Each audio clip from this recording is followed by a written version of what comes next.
गुरुर्ब्रह्मा गुरुर्विष्णू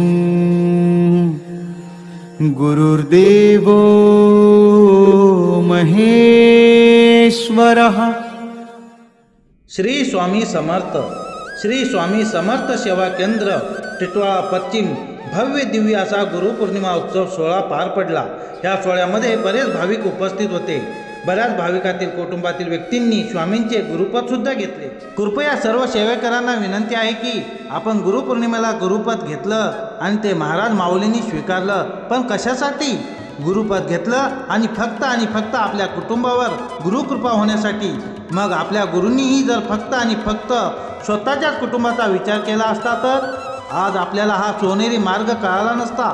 गुरूंनी तर आपल्याला त्यांच्या कुटुंबात समाविष्ट करून घेतला आहे। मग जर आपण त्या कुटुंबातील आहोत तर आपल्या कुटुंबाच्या प्रमुखाची आज्ञा आणि दिलेली सेवा करणं हे आपलं आद्य कर्तव्य आहे। परमपूज्य गुरु माऊली रात्र आणि दिवस एक करतायत, तेही फक्त आणि फक्त आपल्यासाठीच। 20% अध्यात्म आणि 80% समाजसेवा सांगतायत। मग खरंच आपण गुरु केला का हो? हा प्रश्न स्वतःला विचारा।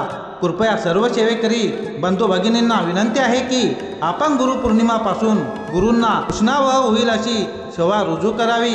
म्हणजे गुरूंनी दिलेल्या प्रत्येक सेवा आपण रुजू करावी आणि त्याची नोंद गुरुचरणी द्यावी। 18 विभाग आपली वाट बघत आहे।